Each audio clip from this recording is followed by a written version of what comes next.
नमस्कार, मैं राकेश वर्मा आप सभी का स्वागत करता हूं आपके अपने परिवार एसएन गुरुकुल पर। साथियों, बीपीएससी द्वारा जो शिक्षकों की भर्ती होनी है, जिसमें टीआरई 1, टीआरई 2 संपन्न हो चुके हैं, लेकिन टीआरई 1, टीआरई 2 पर भी खतरे मंडरा रहे हैं। लगातार आप देख पा रहे हैं किस प्रकार छंटनी चालू है एवं टीआरई 1, टीआरई 2 को लेकर के कई याचिकाएं माननीय कोर्ट में दायर है। कई पर ऑब्जर्वेशन आ चुका है, जिसके आधार पर लगातार कार्रवाई हो रही है और विभिन्न प्रकार से उत्पन्न हुए रिक्तियों के विरुद्ध सप्लीमेंट्री रिजल्ट जारी करने को लेकर के भी शिक्षक अभ्यर्थियों की मांग जारी है। माननीय कोर्ट का दरवाजा इस हेतु भी खटखटाने का योजना तैयार किया जा रहा है। वहीं जो आगामी शिक्षक भर्ती आने वाली है, जिसमें टीआरई 3.0 प्रक्रियाधीन है, जिसकी परीक्षा 19 जुलाई 2024 से 22 जुलाई 2024 तक संपन्न होने हैं। परीक्षा हेतु जो समय निर्धारित किया गया है उसी समय पर परीक्षा होंगे, लेकिन परिणाम कब दिए जाएंगे इस पर संशय बना हुआ है। इसके पीछे का मुख्य कारण यह है कि आप सभी को ज्ञात होना चाहिए कि बिहार में जब महागठबंधन की सरकार थी तो उस समय जातीय गणना हुआ था।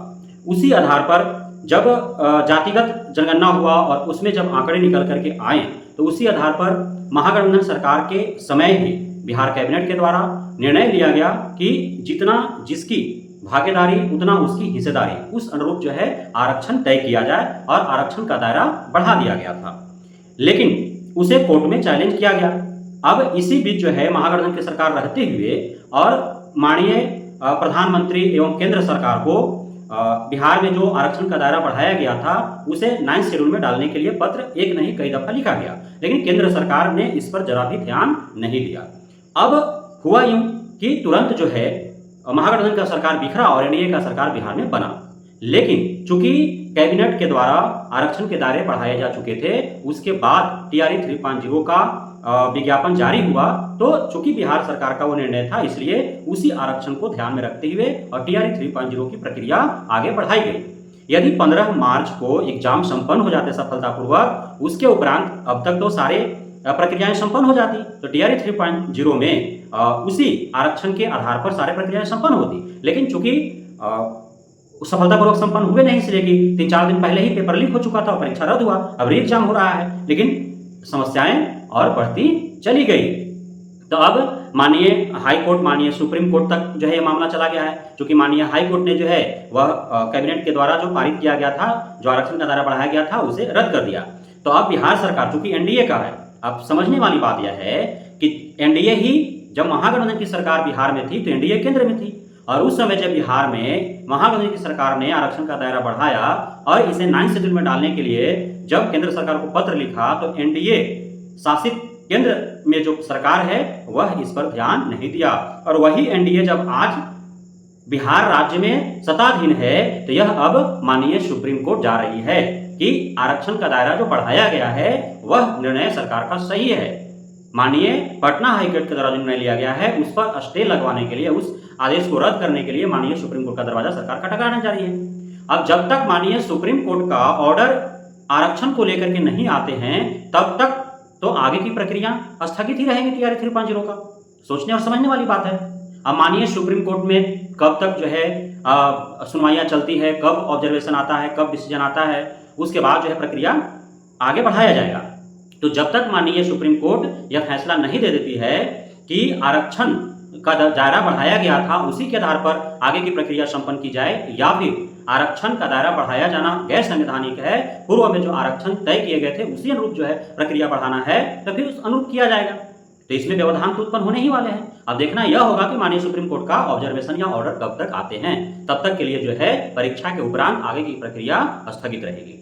अब टीआरई 3.0 ही जब अंतिम जुलाई तक संपन्न होंगे, उसका रिजल्ट ही जब अगस्त में आएंगे और अगस्त सितंबर तक जो है अन्य प्रक्रियाएं जो है संपन्न कराने में ही समय बीत जाएगा। वह भी सुप्रीम कोर्ट के ऊपर निर्भर है कब उसका ऑब्जर्वेशन आता, ऑर्डर आता है। यदि लेट लतीफ होंगे तो और भी लेट होंगे। तो टीआरई 4.0 जो बीपीएससी कैलेंडर ने जारी किया था कि वह 24, 25, 26 अगस्त को लेंगे, तो उसका अब तक विज्ञापन जारी हो जाना चाहिए था, लेकिन हुआ नहीं, तो होगा नहीं अगस्त में। जब तक टीआरई 3.0 पूर्ण रूप से सारी प्रक्रियाएं संपन्न नहीं करा ली जाती है, 4.0 का कल्पना करना भी दुर्लभ है, निराधार है, बेबुनियाद है, हम कल्पना भी नहीं कर सकते हैं। इसलिए टीआरई 3.0 तो अधर में लटका ही, टीआरई 4.0 भी अनिश्चित काल के लिए टल गया। अब जब तक यह संपन्न नहीं हो तब तक उसको शुरुआत नहीं किया जा सकता है। तो ये सारे जो समस्याएं उत्पन्न हो रही हैं, इसके पीछे रीजन क्या है? तो हमारे जो सरकार में बैठे हुए लोग हैं, हमारे जो विभाग में बैठे हुए बड़े अधिकारी हैं, उनका प्रबंधन सही से नहीं हो पा रहा है। इस वजह से ये सारे जो है दिक्कतें आ रही हैं। अब मार्च में यदि परीक्षा सही से बीपीएससी आयोग करा लेती, पेपर लीक नहीं होता, क्योंकि पेपर लीक में तो साफ साफ झलक रहा है कि बीपीएससी आयोग का इसमें हाथ है, इसलिए तो कॉपरेट नहीं कर रहा है ना। यदि सही से करा लेता तो उसी समय अब तक तो सारे प्रक्रियाएं सफल होते और फिर अगस्त वाला जो 4.0 तय था, एकदम तय तिथि को होते और वो भी जो है सितंबर अक्टूबर तक पूरा प्रक्रिया संपन्न हो जाता। लेकिन पहले ही नहीं हुआ तो दूसरा कैसे होगा? यह सोचने वाली बात है। अब आप देख पा रहे हैं किस प्रकार से पूरे शिक्षा व्यवस्था में अव्यवस्था फैला हुआ है। टीआरई 1-2 का ऐसे जैसे तैसे पोस्टिंग कर दिया गया या पुनः उनका काउंसलिंग करा करके जो है उनका ट्रांसफर कराने के लिए नई पॉलिसी लाई जा रही है। 1 अगस्त से शुरू होने वाला है। अब वो भी तो चलेगा ना। अब सक्षमता परीक्षा वाला का भी काउंसलिंग कराना है। तो बहुत सारी जिम्मेदारियां जो है एक साथ शिक्षा विभाग के ऊपर बढ़ी हैं और ये सारे नतीजे जो इस तरह से उत्पन्न हुआ है वह सिर्फ और सिर्फ कुप्रबंधन के कारण हुआ है। यदि सही से पूरे सुनियोजित तरीके से सारे कार्य किए जाते, थोड़ा स्लो ही होता तो फिर उसको दोबारा एक ही कार्य को नहीं करने पड़ते ना। लेकिन जल्दी में सारा चीज जो है हड़बड़ी में गड़बड़ी, जो हमारे बुजुर्ग कहते हैं ना कि हड़बड़ में कोई काम भी गड़बड़ हो जाता है, तो वही हुआ, देखने को मिला। एकदम चरितार्थ हो गया हमारे बुजुर्गों के द्वारा जो कहा गया था कि हड़बड़ी में गड़बड़ी होता ही है, हो रहा है गड़बड़ी। तो अब आगामी जो भर्ती प्रक्रिया की जाएंगी या जो भी नई पॉलिसी ला करके ट्रांसफर पोस्टिंग करने की जो बात कही जा रही है वो हो तो पूरे सुनियोजित तरीके से इस प्रकार उसको किया जाए कि दोबारा जो है कोई अन्य अधिकारी यदि आए तो फिर उसे वही काम ना करना पड़े। इस अनुरूप इस आधार पर जो है कार्य किया जाए। तो अब टीआरई 3.0 4.0 का जो अभ्यर्थी हैं उन्हें थोड़ा और इंतजार करना पड़ेगा और अत्यधिक दिनों तक के लिए उनका बेरोजगारी अवधि में वृद्धि हो गया। साथ ही जो 22-24 सेशन वाले हैं जो बिहार के थे उनका तो कोई दिक्कत नहीं था, पकड़ा जाता, अगस्त में भी होता तो। लेकिन जो अन्य राज्यों से कर रहे हैं तो कहीं सितंबर में एग्जाम हो, कहीं अक्टूबर में होंगे, कहीं नवंबर में होंगे, या फिर एग्जाम हो भी जाएंगे तो रिजल्ट आते आते सितंबर अक्टूबर नवंबर हो जाएगा। तो वे अब उम्मीद रखें कि टीआरई 4.0 में उनको चांस मिल सकता है, तो वे उसी अनुरूप जो है टीआरई 4.0 हेतु वे तैयारी में भी जुट जाए, लग जाएं, क्योंकि 22-24 बीएड डीएलएड वाले जो हैं उन्हें मौका मिलने वाला है। 4.0 लेट हो रहा है तो उनके लिए जो है अवसर बन सकता है। इसे वो कहते हैं आपदा में अवसर। अब यह 4.0 जो अगस्त में होने वाला था वह किसी के लिए अब आपदा बन चुका है, उनके लिए आफत हो चुका है कि डेट आगे बढ़ गया, क्योंकि वे तैयारी में जुटे हुए थे। अब उनके मन मस्तिष्क में बैठा हुआ था, उसी लक्ष्य के अनुरूप जो है वो कार्य कर रहे थे। अब समय परिवर्तित हो गया तो थोड़ा सा उनके मन मस्तिष्क में चिड़चिड़ापन उत्पन्न हुआ। अब लेकिन जो नहीं पकड़ाने वाले थे जिनका अब डेट बढ़ा तो अब उनको पकड़ाने वाला है, तो अब तैयारी में वो जुट जाए, उनके लिए एक अवसर बन गया। किसी के लिए आपदा तो किसी के लिए अवसर। तो इसका लाभ जो है आप सभी उठाएं।